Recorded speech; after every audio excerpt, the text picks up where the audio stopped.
Malvin Lim. Sebentar ya, saya baca dulu Malvin. Malam Kolex, kata Malvin. Malam. Pengalaman aku selama 4 tahun dalam hubungan aku pihak yang dominan, kata Malvin.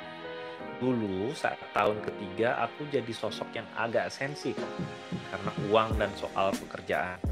Aku sadar dia jadi agak tertutup walaupun baik. Dia gampang menurut walaupun nggak mau. Nah, gimana caranya? Dia gampang menurut walaupun nggak mau. Kayaknya dia jadi sosok yang takut tapi juga enak sama aku. Oke. Kalau konflik yang udah kependem lama dan belum meledak lagi, gimana tuh cara mengkomunikasikan dan menyelesaikannya?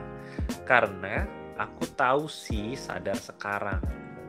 Dan walaupun sikap aku udah berubah, akan tetapi si cewek jadi agak enggan dan takut mungkin. Oke. Alright, Malvin Lim. Pertama saya mau komentar dulu untuk pertanyaannya kamu dan latar belakang yang kamu tulis. Bagus, saya suka tulisannya ya. Panjangnya pas gitu loh, bikin pertanyaan panjangnya pas, infonya cukup pas. Masih ada beberapa bagian yang kurang, tapi itu udah pas lah pertanyaan seperti ini. Ya, saya mau mengomentari. Jadi kalau saya mengambil pemahaman, Malvin itu sadar dulu kamu tuh orangnya dominan banget, sehingga di satu titik sikap dominan kamu itu membuat pasangan jadi tertutup dan takut dan enek gitu, karena kamu yang ekstra dominan, terutama kamu sensian soal masalah uang dan kerjaan. Sekarang kamu udah sadar, kamu udah berubah, cuman pasangan kamu udah jadi agak menjaga jarak dan takut sama kamu ya. Jadi kamu bingung gimana caranya membuat dia kembali lagi seperti dulu, atau setidaknya menyelesaikan konfliknya dulu. Nah, saya jawabannya tuh mirip banget sama yang tadi saya jelasin ke Dila ya, mirip banget sama kayak gitu.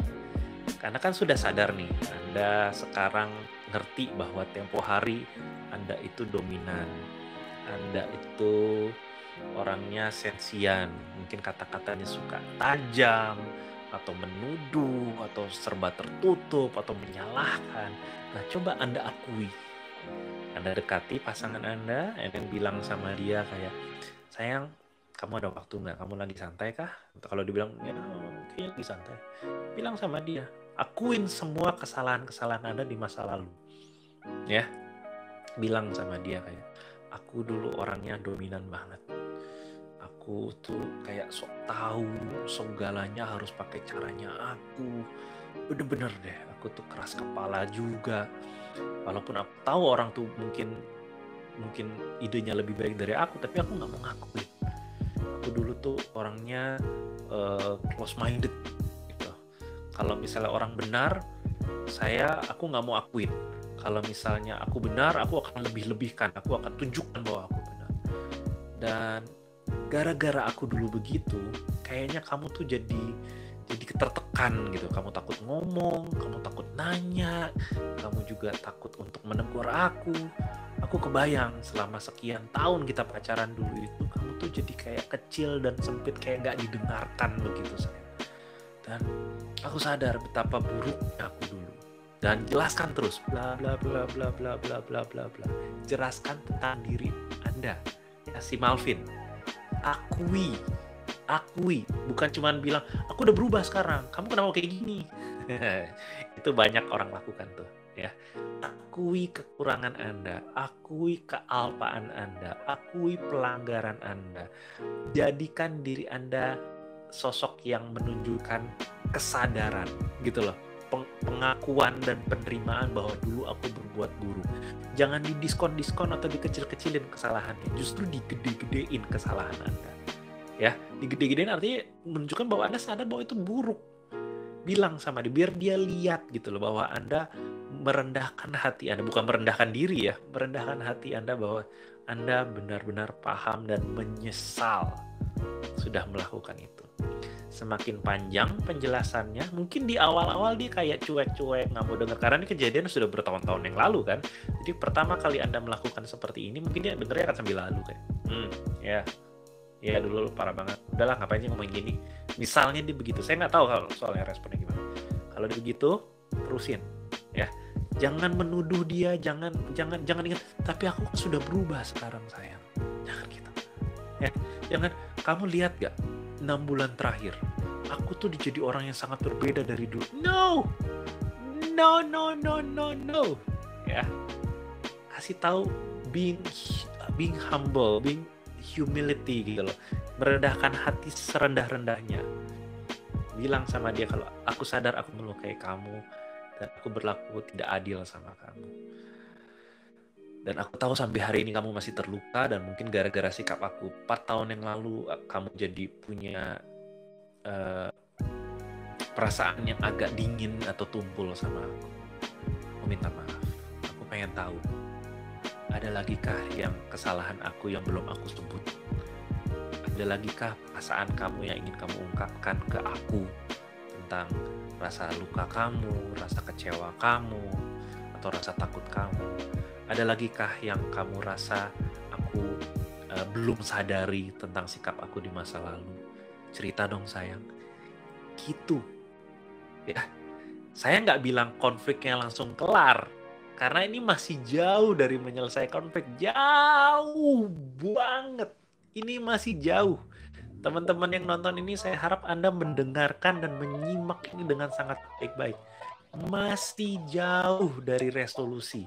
Ini baru langkah awal untuk menciptakan dialog. Ingat gak tadi di depan saya bilang, sebuah konflik itu kita kecilkan dulu jadi bentuk dialog, jadi bentuk tukar pikiran, saling ngobrol dulu. Baru nanti di belakang kita cari tahu gimana solusinya, gimana memperbaikinya. Di awal-awal kalau ada pelanggaran, ada kesakitan, ada luka, ada benturan, dengarkan dulu keluhan dari lawan bicara kita. Akui dulu apa kesalahan kita, kekurangan kita. Ya. Jadi dikecilkan jadi bentuk sebuah dialog. Kalau kita sadar kita salah, kita akui dan kita minta maaf. Ya, jangan bilang maaf 2000 kali, enggak, tapi akui kesalahannya di mana, kekurangannya di mana. Biar pasangan kita juga ngerti. Karena saat ini mungkin dia nggak tahu kalau kita tuh udah ngerti salah kita di mana. Mungkin dia masih kecut, masih pahit gitu loh, melihat kita yang berulang-ulang sekian tahun mengulangi kesalahan itu. Jadi mulai dari sana ya, Malvin ya, mulai dari sana dengan harapan pasangannya Malvin bisa jadi apa istilahnya, tersentuh hatinya. Dia tersentuh hatinya, dia mau membuka telinganya, dia mau membuka matanya untuk melihat diri Anda yang sudah berubah sekarang. Kalau bisa dia yang menyembuhkan, kayak, ya sih dulu kamu begini, aku gak nyangka kamu bertahun-tahun begitu. Tapi ya sekarang aku sadar kamu udah mulai agak berubah sih, kamu udah ngelakuin ini dan itu. Aku lihat kamu udah mencoba ini dan itu, cuman aku masih agak susah. Tapi aku lihat kok kamu udah jadi lebih baik. Nah, kalau sudah terjadi ucapan kayak gitu, udah bagus. Masih jauh dari konflik selesai ya, jauh. Jangan langsung, wah kita sudah selesai konfliknya, masih jauh. Tapi itu udah langkah awal yang penting sekali terjadi. Dan saya mau tanya buat teman-teman yang lagi nonton sekarang, pernah nggak Anda melakukan seperti ini? Dialog seperti ini ketika ada pelanggaran, ketika ada kesalahan, ketika ada kealpaan, pernah nggak kalian melakukan kayak gini?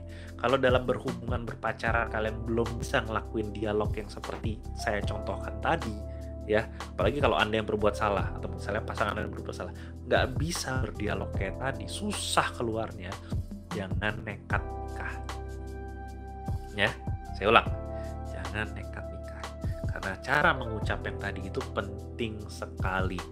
Karena kita sepanjang pernikahan 30 tahun menikah, wah, kita akan melakukan ratusan ribu kesalahan, ya. Dan kita penting banget untuk ngerti gimana memiliki kerendahan hati, keterbukaan seperti tadi setiap kali kita melakukan kesalahan. Kalau kita nggak bisa ngelakuin kayak tadi, atau kita nggak nyaman ngelakuin tadi, ya jangan nikah. Atau kalau Anda berani nikah, ya selamat, susah jalaninnya, saya bilangnya gitu. Coba latihan ya, ngelakuin kayak gitu ya. Cara-cara, jangan apalin contoh-contoh katanya ya, karena bukan kata-katanya yang penting, tapi kayak ngerti prinsipnya yang tadi saya bilang itu, pengakuan tadi itu. Urutan kata-katanya ya memang Anda mesti susun sendiri, nggak bisa copy paste apa yang saya bilang tadi. Anggap ya. Karena bayangkan, kalau misalnya pasangan Anda berbuat salah, saya minta Anda semua yang lagi nonton ini membayangkan, pasangan Anda yang sekarang berbuat salah. Entah dia sengaja atau nggak sengaja. Lalu besoknya atau lusanya, dia datang ke Anda mengucapkan kata-kata yang mirip tadi nadanya. Isinya mirip kayak tadi. Bayangkan apa yang Anda rasakan walaupun Anda lagi marah, dengki, kecewa, terpukul. Tapi dia ngomong seperti itu. Dengan tenang dan merendahkan hati di depan kita. Coba jujur, apa yang Anda rasakan? Walaupun Anda kecewa ya, mungkin Anda tetap marah. Jadi ucapan tadi itu tidak membuat Anda hilang marahnya atau hilang sedih atau hilang tidak. Tapi ucapan tadi itu membuat Anda jadi kayak mau denger gitu kan. Dan ketika Anda mau denger, hati Anda agak terbuka sedikit gitu loh. Dan Anda juga jadi mau ngomong. Ketika Anda melihat seseorang tergeletak mengakui kesalahannya, nafsu Anda untuk mengamuk itu biasanya sih berkurang kalau cukup waras ya gitu loh. Biasanya sih akan sedikit berkurang ketika dia tergeletak dan mengakui. Dan kalau itu sudah terjadi, dialog mulai tercipta biasanya. Tapi saya ulangi sekali lagi ya, masih jauh dari kelar. Itu baru langkah awal. Video ini merupakan potongan dari materi berdurasi kurang lebih 1 jam yang ada di Kacistar. Kalau video sependek ini aja bisa memberikan banyak manfaat buat kamu, bayangkan jika kamu nonton video lengkapnya. Apa sih Kacistar? Kacistar merupakan program edukasi online dari Kelas Cinta yang berisi ratusan materi berupa video, audio, e-book, dan juga event. Topiknya lengkap, mulai dari PDKT, relationship, putus cinta, balikan, move on, dan pengembangan diri. Kamu bisa coba gratis. Buruan daftar sekarang supaya kamu bisa langsung menikmati hubungan yang sehat dan bahagia. Linknya ada di bawah. Langsung aja klik kelascinta.com/daftar. Sampai jumpa di Kacistar.